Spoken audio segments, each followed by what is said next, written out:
Bonjour à tous, bienvenue dans votre journal sur CCTV français en direct de Beijing. Voici les titres de l'actualité.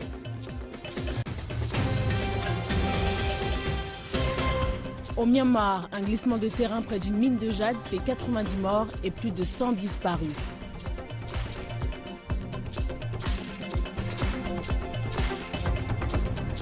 Le président malien déclare que son pays ne cédera pas face au terrorisme et qu'il continuera d'avancer.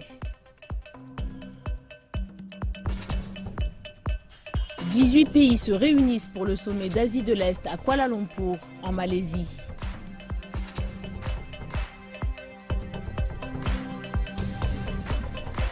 Le nouveau gros porteur européen, l'Airbus A350, a atterri pour la première fois en Chine.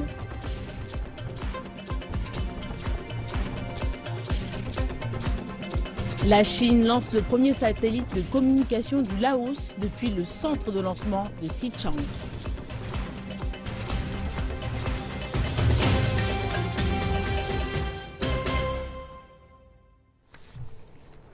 Et à la une de l'actualité, un glissement de terrain près d'une mine de jade au nord du Myanmar a tué au moins 90 personnes. Plus de 100 personnes sont toujours portées disparues. La majorité des victimes sont des villageois qui étaient en train de passer le tamis dans une grande pile de rejets miniers. L'effondrement est survenu samedi après-midi à Pakant, dans l'état de Kachin. Les victimes auraient été en train de faire des recherches dans des gravats déversés par les machines mécaniques des mines de la région. Pakant, l'épicentre du boom du jade du pays, reste désespérément pauvre, avec des routes très chaotiques et de nombreuses coupures d'électricité. Et autre sujet d'actualité, le président malien Ibrahim Boubacar Keïta a déclaré que son pays ne cédera pas après l'attaque par des islamistes radicaux d'un hôtel de luxe dans la capitale Bamako. Mali n'est pas une zone fermée, elle ne le sera jamais. Paris ne l'a pas été, Paris ne l'est pas, Genève ne l'est pas, New York ne l'est pas, Moscou ne l'est pas. Nulle part dans le monde aujourd'hui n'en est à l'abri de ce barbare de notre temps. Ces hommes qui ne mettent pas le nom d'hommes. Je l'ai dit hier, ils ont décidé, ces gens-là, de rompre avec l'humanité telle que nous la connaissons et la chérissons. Nos valeurs ne sont pas les leurs. Je dis que la valeur vie leur est inconnue. Et c'est pour cela que vous comme nous, chacun devra faire attention. Le Mali est heureux que vous soyez là. Les attaques ont fait 21 victimes, dont 18 clients de l'hôtel, un membre des forces spéciales et 2 terroristes. Les forces de sécurité sont désormais à la recherche de plus de 3 suspects qui pourraient avoir été impliqués dans l'attaque.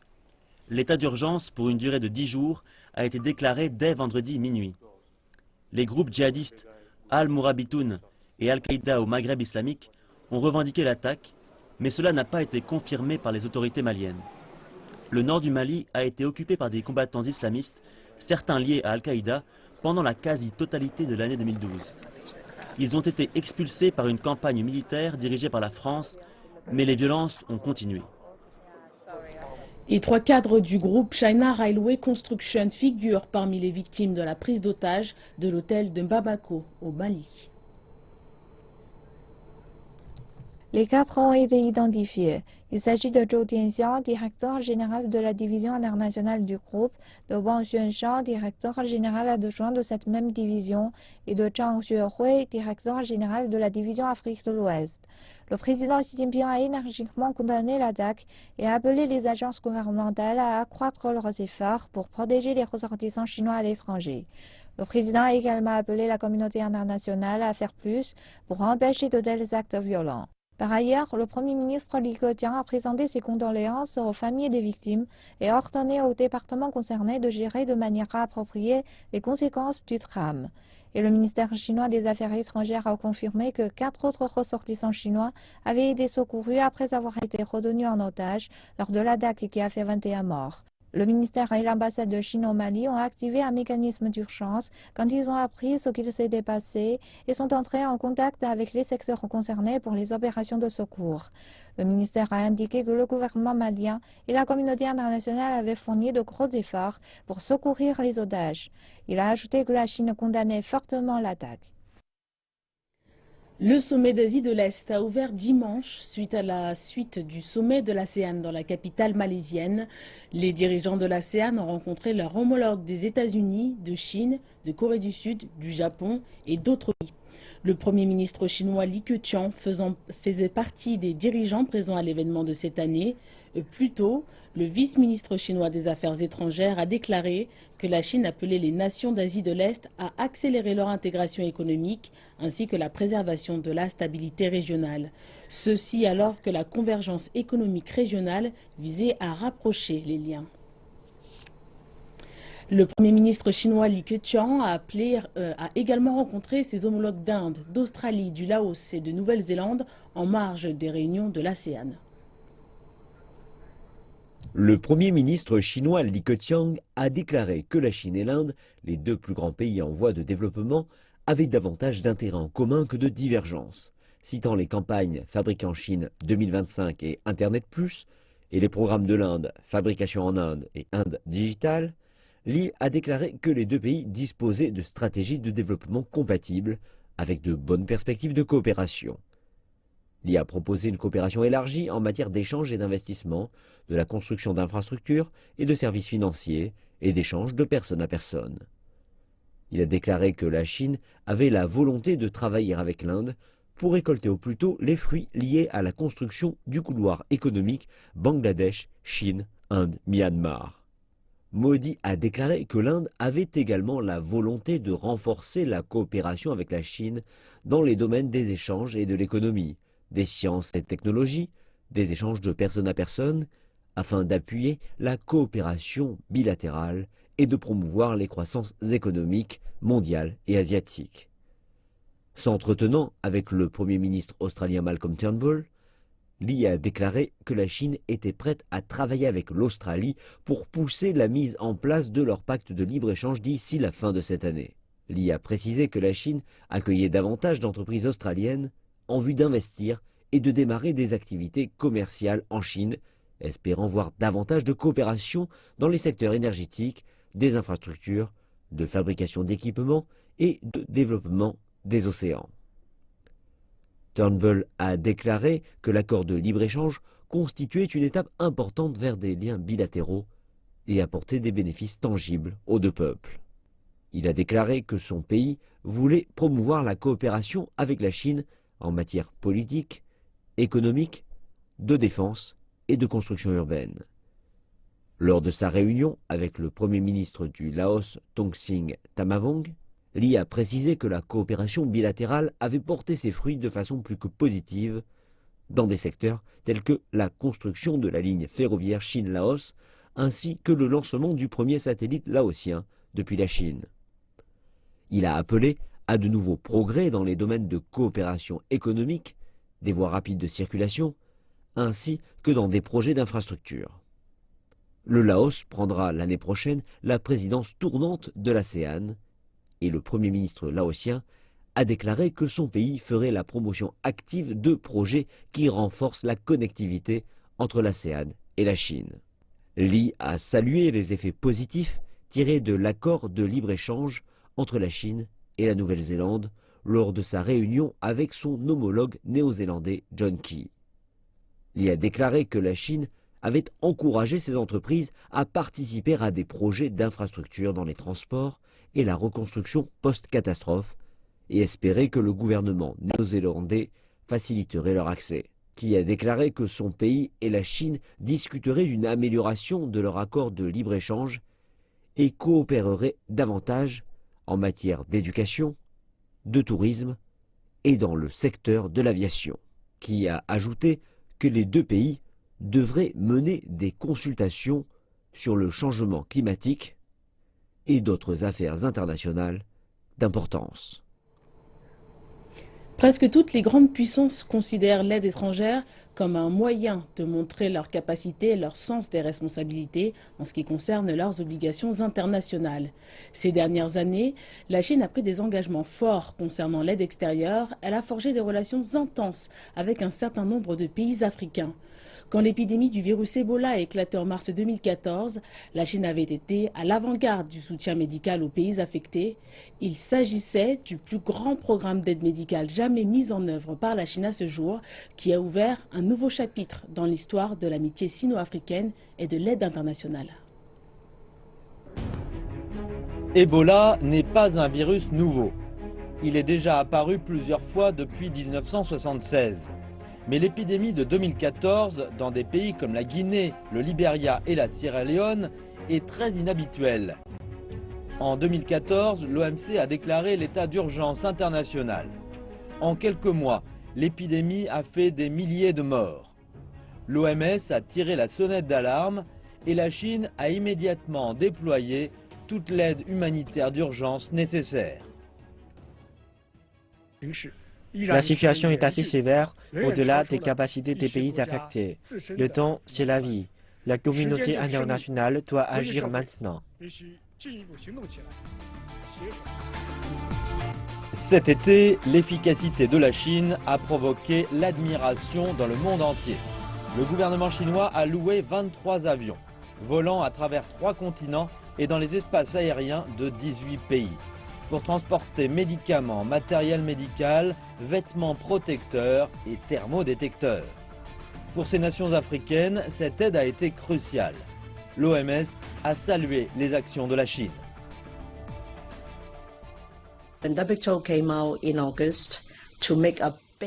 Quand l'OMS est arrivé et a demandé de l'aide contre Ebola, le gouvernement chinois a été l'un des premiers gouvernements à répondre et j'en suis très reconnaissante.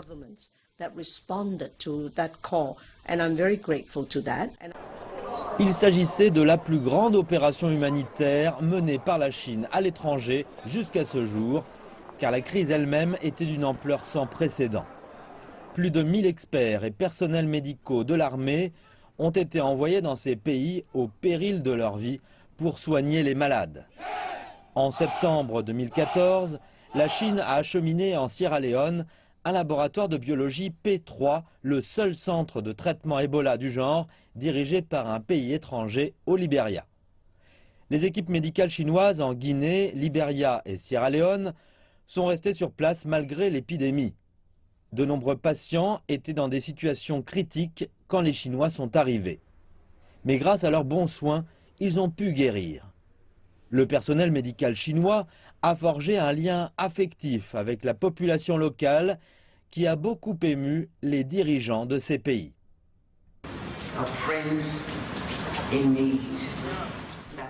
Vous nous avez prouvé que vous étiez des amis les meilleurs. C'est quand vous êtes touchés et à terre, quand vous avez des problèmes, des difficultés, et que la personne aux côtés, que vous compreniez que cette personne est une amie réelle. Mille merci et dites au président, au gouvernement et au peuple de Chine que nous serons toujours avec eux.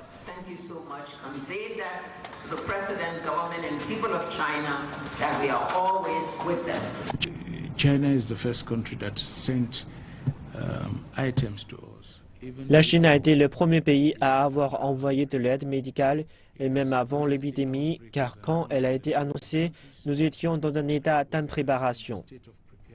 Le ministre des Affaires étrangères d'une grande puissance, la première puissance du monde comme la Chine, ne se déplace pas n'importe comment. Donc pour nous, c'est un grand signe que la coopération entre la Chine et la Guinée va aller en se renforçant. 4 cargaisons d'aide humanitaire et plus de 1200 experts chinois et personnel médical ont laissé la marque de la Chine en Afrique. En septembre 2015, l'OMS a déclaré que l'épidémie se terminerait avant la fin de l'année. Mais les efforts de la Chine ne vont pas cesser pour autant.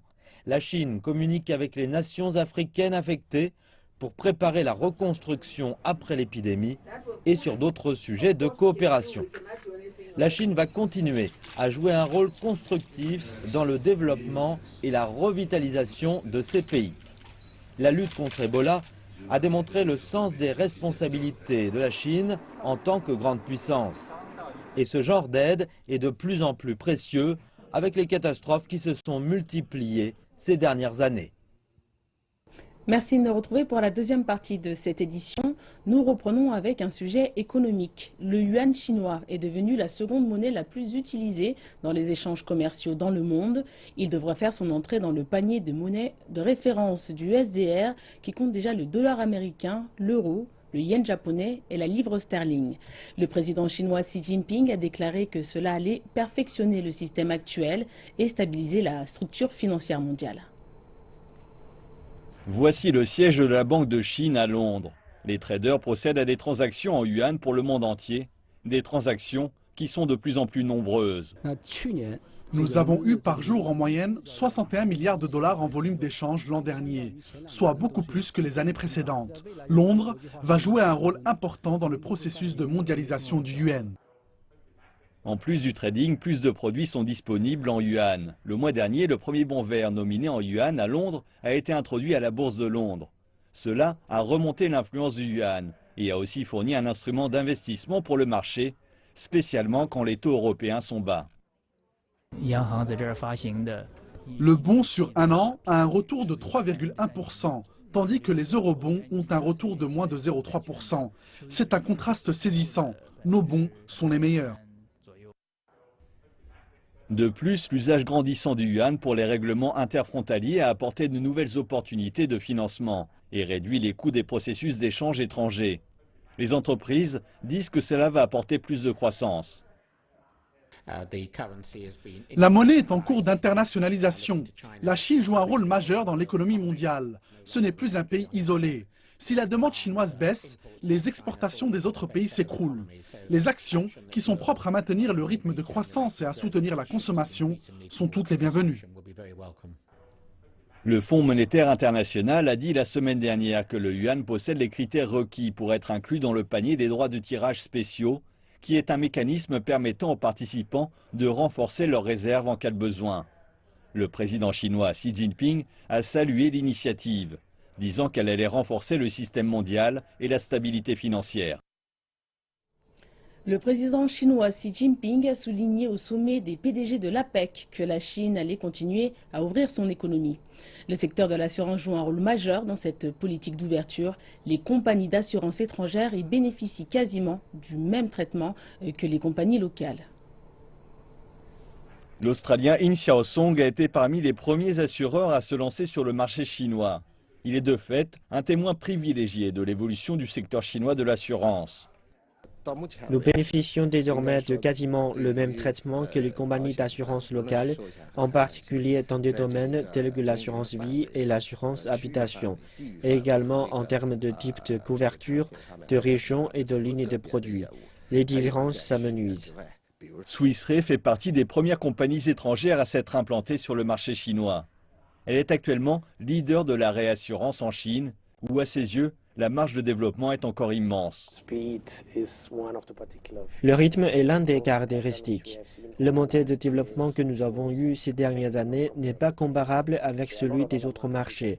Il existe de nombreux marchés qui ont connu une forte croissance, mais pas à l'échelle de la Chine. Je peux vous donner plusieurs exemples si vous voulez. Nous avons déployé un système d'enregistrement en ligne et la semaine dernière, nous avons enregistré notre millionième transaction sur ce système. Et dans les autres marchés où nous avons ce système, cela se compte en milliers. Ça illustre bien la différence d'échelle et de demande également. Il nous revient de satisfaire cette demande. Les compagnies d'assurance étrangères ont depuis 2012 pleinement accès au marché de l'assurance automobile, ce qui a représenté un tournant après l'accession de la Chine à l'Organisation mondiale du commerce en 2001. 56 compagnies d'assurance étrangères, originaires de 16 pays, se sont récemment implantées en Chine. Et ce mouvement semble loin d'être terminé. Aujourd'hui, dans la matinée, l'Airbus A350, le nouvel avion de ligne gros porteur, a atterri pour la première fois sur le sol chinois. L'Airbus A350 représente la nouvelle génération d'avions de ligne fabriqués en France après le lancement de l'A380. Jusqu'à présent, seuls 9 avions sortis des lignes d'assemblage du site de Toulouse ont été livrés à travers le monde. L'Airbus A350 nouvelle génération adopte les dernières avancées technologiques en matière de conception des pneumatiques, mais également pour le fuselage et les ailes. Pour la première fois, le matériau composite à base de fibres de carbone est utilisé pour une fabrication industrielle à grande échelle. Le nouvel Airbus est également doté de la dernière génération de moteurs conçus et fabriqués par Rolls-Royce. L'aspect extérieur se caractérise par ses hublots grand format et la cabine de pilotage reprend pour l'essentiel l'ensemble des fonctionnalités de l'Airbus A380. L'intérieur de l'Airbus A350 a été sensiblement élargi. L'avant de l'appareil a été agrandi pour permettre aux passagers de profiter d'un espace plus important. Les compartiments à bagages offrent désormais plus de place, tout en augmentant le confort global des passagers. Une zone réservée pour le repos du personnel de bord, ainsi qu'un espace pour permettre aux femmes de se maquiller en toute intimité, ont été spécialement conçus. L'Airbus A350, qui vient tout juste d'atterrir à Shanghai, a été livré le mois dernier à la compagnie aérienne Finnair. Actuellement, seules 3 compagnies dans le monde exploitent le nouvel avion de ligne d'Airbus. Le 21 novembre dernier, cette A350 avait décollé d'Helsinki pour effectuer son premier vol commercial direct vers Shanghai. La Chine, c'est un satellite de communication appartenant au Laos à partir de son centre de lancement des satellites à Xichang dans la province du Sichuan. Le président chinois Xi Jinping et son homologue laotien Choumali Sayason se sont félicités de la réussite du lancement. Le Laosat 1 est le premier satellite envoyé par la Chine vers un pays de l'ASEAN. Il s'agit également du premier satellite de communication du Laos. La Chine l'a adapté spécifiquement pour le Laos. Ce satellite fournira des services de retransmission télévisuelle, d'accès au réseau sans fil et à la communication internationale.